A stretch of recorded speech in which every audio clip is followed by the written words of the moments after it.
కానీ చాలా బాధపడుతున్నారు ఇప్పుడు. ఏంటి లవ్ చేస్తున్నావు అమ్మ, నేను చచ్చిపోయానని చెప్పేసాను అమ్మ. సరే మాట్లాడుకో, ఫ్రెండ్గా మాట్లాడి అనుకున్నా కానీ దిట్టి కలిసింది కాదు, అందరు చూసారు. నేను భయపడ్డా. నీళ్ళు ఏం నచ్చిందో మరి? అదే నాకు తెలియదా. జరిగింది చెబుతున్నా, ఊరు జరిగింది లైఫ్ స్టోరీ, నిజంగా జరిగిన స్టోరీ చెబుతున్నా. ఫస్ట్ స్టార్టింగ్ అయితే నేనైతే ఎవరిని లవ్ చేసేవాడిని కాదు. అందుకంటే ఫస్ట్ వాళ్ళే అంటే ముగ్గురు నన్ను ఇష్టపడ్డారు. సో ఆ ముగ్గురు వాళ్ళే ఇష్టపడ్డారు కానీ తర్వాత నన్నే మోసం చేసి వాళ్ళు వెళ్ళిపోయారు. అంటే మోసం అంటే తను ఇష్టపడిన వాళ్ళు నన్ను మధ్యలో వదిలేసి వెళ్ళిపోయారు కదా. నేను ఎవరిని ఇష్టపడలేదు. ఫస్ట్ స్టార్టింగ్నే చెప్పినాను నాకు లవ్ అంటే ఇంట్రెస్ట్ లేదని చెప్పినాను.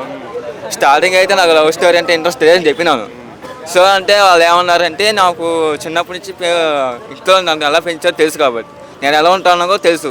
ఏంటి చిన్నప్పుడు ఎలా పెరిగాను కూడా అంతా అందరు స్కూల్ పుట్టిన పెరిగింది కాబట్టి మొత్తం అందరికీ తెలుసు ఎలాంటి మంచివాళ్ళు. నేను మంచివాళ్ళని కాబట్టి నన్ను ఇష్టపడ్డారు. తర్వాత మధ్యలో ఏమైందో తెలియదు, నాకేం తెలియదు. కానీ సడన్గా మళ్ళీ ఒక 3 years 3 సంవత్సరాలు బాగానే ఉన్నారు కానీ మధ్యలో వెళ్ళిపోయారు. ఇంటికి వెళ్ళారు. నాకు డౌట్ ఉన్నారు కానీ ముగ్గురు వెళ్ళిపోయారు. ముగ్గురు ఒకసారి మెయింటైన్ చేసినావా? ముగ్గురునా టైం పాస్ అయితే చేశారు. అందరు ముగ్గురు అయితే టైం పాస్ చేసేస్తున్నారు. అయితే ఫస్ట్ స్కూల్లో అమ్మాయి, ఇంకొక తర్వాత కాలేజ్ అమ్మాయి, ఇంకొక ఇంటి దగ్గర అమ్మాయి, ముగ్గురు అన్న. ఫస్ట్ స్కూల్ సంగతి స్టార్ట్ చేస్తున్నాను. స్కూల్లో అయితే ఒక అమ్మాయి నన్ను ఇష్టపడినాను. నేనైతే 5th class, తను 6th class. ఎట్లా అంటే ఎలాగంటే ఇప్పుడు నేను ఒక వేరే చర్చికి వెళ్తాను అనమాట. చర్చిలో ఒక డ్రామా వస్తారు కదా, సాయంత్రాలు డ్రామాలో మాత్రం తన అమ్మాయి నాకు పరిచయం. అలాగా చాలా పరిచయం అయితే నా గురించి అందరికీ తెలుసు కాబట్టి ఈ అబ్బాయి చాలా మంది చూడండి చెప్పినారు. సరే నా అమ్మాయి ఏమో తెలియదు, సడన్గా అమ్మాయి వచ్చి మాతో మాట్లాడింది. సరే ఫ్రెండ్గా మాట్లాడింది అనుకున్నాం కానీ అక్కడ ఏమైంది, ఒక 10 days తర్వాత నాకు ప్రపోజ్ చేసింది. ఇదేంటి నాకు ప్రపోజ్ చేస్తాను, నీకు ఏందమ్మా నాన్న, నాకు లవ్ అంటే నాకు పడదని చెప్పిన తర్వాత మళ్ళీ నేను 6th classకి వెళ్తాను, తను 7th class. సో అక్కడ 7th class కూడా నాకు మళ్ళీ అక్కడ వరకు ప్రపోజ్ చేసింది. అప్పుడు ఆ రోజు పిచ్చెక్కిపోయింది నాకు. ఆ రోజు నేను యాక్సెప్ట్ చేయలేదు. సరే అని చెప్పి నేను ఏం చేస్తాను, సరేలే ఇంకా బతుకులు అడుగుతుంది. సరే క్యాషువల్గా తలూపినాను ఎస్ అని చెప్పి అంతే. సీరియస్గా లవ్ చేయలేదు. మళ్ళీ ఇంకా కాలేజ్లో నేను గుంటూరులో చదివినాను. గుంటూరులో కూడా ఒక అమ్మాయి ద్వారా పరిచయం అయ్యింది. ఆ పిల్లలు కూడా తను జాయిన్ అయింది ఫ్రెండ్. తర్వాత నేను జాయిన్ అయ్యా. తను జాయిన్ అయిన తర్వాత యాక్చువల్కి ఏమైందంటే, ఒకరోజు కాలేజీకి లంచ్ బ్రేక్ ఉండేది. మా లంచ్ బ్రేక్లో అయితే నేనైతే ఇంటి దగ్గర వాక్ తెచ్చుకున్నాను అన్నమాట. లైస్ ఆ ఫ్రెండ్ వాళ్ళ ఫ్రెండ్ బయట నుంచి తెచ్చుకున్నారు. ఒకరోజు తెచ్చుకున్నప్పుడు అందరూ నేను తినేసాను చెప్పినా కూడా ఒక వేరే అమ్మాయి అయితే సగం తిని నాకు ఇచ్చింది. ఎందుకు ఇస్తున్నావు అని అడిగా. ఇచ్చింది. ఇక్కడ నేను అసలు ఎందుకు ఇస్తున్నావు అని అడిగా. చూసుకుంటున్నాను. మెల్లగా చెప్పింది. గట్టి కలిసింది, ఇంకా 10th గట్టి కలిసింది. అందరు చూసారు. నేను భయపడ్డా. అరే బాబు ఇది బాబు ఇది తెల్లబాబు. సరే అంటే చదువుకుని తిన్నా. సరే నా ఫ్రెండ్ అడిగా, ఇంటికి వెళ్ళేటప్పుడు అడిగా, ఏంటి మీ ఫ్రెండ్ ఏంటి నన్ను సదా ఇస్తుంది, ఏంటి గోళ బాధిస్తుంది ఏంటి అంటే, నాకేం తెలుసు నువ్వు అడిగాను. నేను ఎత్తా అడగను, నీ ఫ్రెండ్ నేను ఎత్తా అడగను చెప్పిన. సరే మొదటి రోజు అడిగేసా, ఏంటి లవ్ చేస్తున్నావు అని.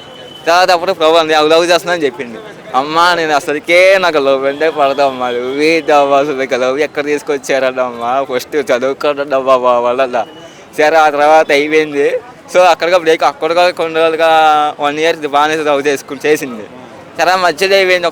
ఇక్కడ ఇదే జరిగింది ఏంటి సపన. ఇక నేను ఇంకా లవ్ చేయలేదు దాన్ని. సో తను ఏంటి తర్వాత ఇంటికి వెళ్ళింది అన్నమాట. హాలిడేస్ ఇట్లా పిచ్చిగా ఆలోచించేస్తున్నాను. చచ్చిపోతాను, చేస్తాను, సరిపేసుకొని తాగేస్తాను అని చెప్తున్నాను. ఎక్కడ అలా చేసింది అంటే, వేరే ఫ్రెండ్ దగ్గరికి వెళ్ళా. ఏంటి కాంటాక్ట్లో ఎవరైనా ఉన్నారా, చేశారని అడిగినా అని చెప్పిన తర్వాత ఆ ఫ్రెండ్ ఫోన్ చేసింది. ఆ అమ్మకి ఫోన్ చేసింది. ఆంటీ అమ్మ పిల్లలు ఏం చేస్తున్నా అడిగింది. ఏందమ్మా బాగా ఏడుస్తుంది, చచ్చిపోతామని బెదిరిస్తుంది, ఇంట్లో వాళ్ళని కూడా బెదిరిస్తుందంట. ఫైనల్గా నేనేం చేస్తానని చెప్పినాను. అమ్మ నేను చచ్చిపోయానని చెప్పేసాను అమ్మ అని చెప్పేసి. చచ్చిపోయానని చెప్పండి. తను అంటుంది, తనండి చచ్చిపోతాడు, నా మనసులో నాకు చావడు అని కాన్ఫిడెంట్గా ఉంటాను. ఏదో చచ్చిపోయానని చెప్పేసేయండి, ఎందుకు వచ్చింది మరి రిస్క్ లవ్ అంటే నాకు పడదని చెప్పిన. అంతటితో అయిపోయింది. నెక్స్ట్ ఇంకో వేరే ఇంటి దగ్గర ఇంటి దగ్గర మీకు ఏది చాలా చదువుకు ఇంటికాడ దగ్గర చదువుకుంటాను కదా. అమ్మమ్మ వాళ్ళ ఇంటిగా చదువుకుంటాను నేను అసలు అయితే. నేను వెళ్ళేది పండగకి హాలిడేస్ వచ్చిన పండగకి వచ్చి ఇంటికి వెళ్తా, అక్కడికి అమ్మ వాళ్ళ ఇంటికి వెళ్తాను. నా అమ్మ వాళ్ళ సొంత ఊరు కాబట్టి అక్కడికి వెళ్తా. అక్కడికి వెళ్ళి నేను చాలా కొత్త ఏంటి ఈ అబ్బాయి కొత్తగా వచ్చారు ఏంటి అబ్బా అని అనుకుంటారు కదా, ఫ్రెండ్స్తో పాటు తిరుగుతూ ఉంటాను కదా యాక్చువల్గా. అలాగా మళ్ళీ ఏ అమ్మాయిలు అలాగా ఫస్ట్ ఆమె కూడా అదే చెప్పింది. ఇదేంటి నాకు అర్థం కాదా, నా వయసుకి నాకు ఏముంది, నా ఫేస్కి అందంగా ఉండాలి అయితే అలా అందంగా ఉండాలి. అసలు ఉండే నల్లగా ఉండేది, ఫేస్ నల్లగా ఉంటాను నేను. అసలు యాక్చువల్గా నల్లగా అదే నాకు తెలియదా. పక్కన అంటారే నీ టాలెంట్ పక్కన సూపర్ బాబు, నీ స్టైల్ బాగుంటాయి, మాటలు తీరు బాగుంటుంది, పెద్దవాళ్ళకి చిన్నవాళ్ళకి చిన్న రెస్పెక్ట్ ఇస్తావు కాబట్టి వాళ్ళు ఇష్టపడ్డా, దానివల్ల ఇష్టపడుతున్నారంట. నెక్స్ట్ ఏంటంటే రాన్న వాళ్ళు కూడా ఇంట్లో కూడా తెలుసు మాట లవ్ చేస్తున్న విషయం కూడా. అమ్మా నేను ఒక అబ్బాయిని ఇష్టపడుతున్నాను, అబ్బాయి నీకు కూడా తెలిసిందే కదా, అబ్బాయి చాలా మంచిగా నీకు తెలుసుకో, చర్చికి వెళ్తాడు, పార్లర్ పడతాడు, చేస్తారని కూడా చెప్పినాను.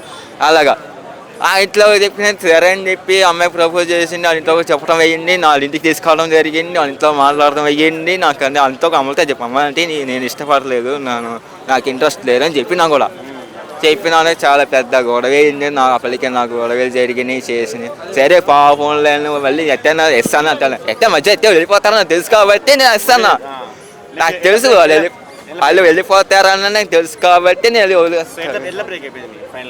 ఫైనల్గా లాస్ట్ వన్ ఎలా బ్రేకప్ అయిందంటన్నా గొడవలోనే బ్రేకప్ అయిపోయిందన్న. మీ స్కూల్ అమ్మాయి ఏం చేస్తుంది, మీ ఇంటర్ అమ్మాయి ఏం చేస్తుంది, మీ ఇంటి పక్కన అమ్మాయి ఏం చేస్తుంది, కలిసారా ఎప్పుడైనా కలుస్తాం, ధైర్యం ముగ్గురు అమ్మాయిని కలుస్తాం మాట్లాడి ప్రతి ఇప్పుడు రేపు వెళ్తున్నాను, రేపు 20 తారీఖున వెళ్తాను ఊరు వెళ్తా యాక్చువల్గా. అక్కడ అమ్మాయిలు వెళ్తారు, రేపు పెళ్ళి అయిపోయింది కానీ కాళ్ళు వెళ్తా, వాళ్ళు చర్చికి ప్రార్థనకి వస్తారు. అదే మా మామగారు ముగ్గురికి పెళ్ళి అయిపోయింది అన్న. ఒక యాక్చువల్గా ఇద్దరికి అయింది, ఒక అమ్మాయి హైదరాబాద్లో చదువుకుంటున్నాను, ఒక అమ్మాయి అదే వచ్చినట్టే తెలీదు, అది బ్యాడరు తెలిస్తే ఇక అలా సాగు కొట్టిద్ది. ఇక లవ్ గురించి అన్న ఇష్టపడితే లెక్కెత్తే మనస్ఫూర్తిగా ఇష్టపడాలి, అది ఫస్ట్ ఆఫ్ ఆల్.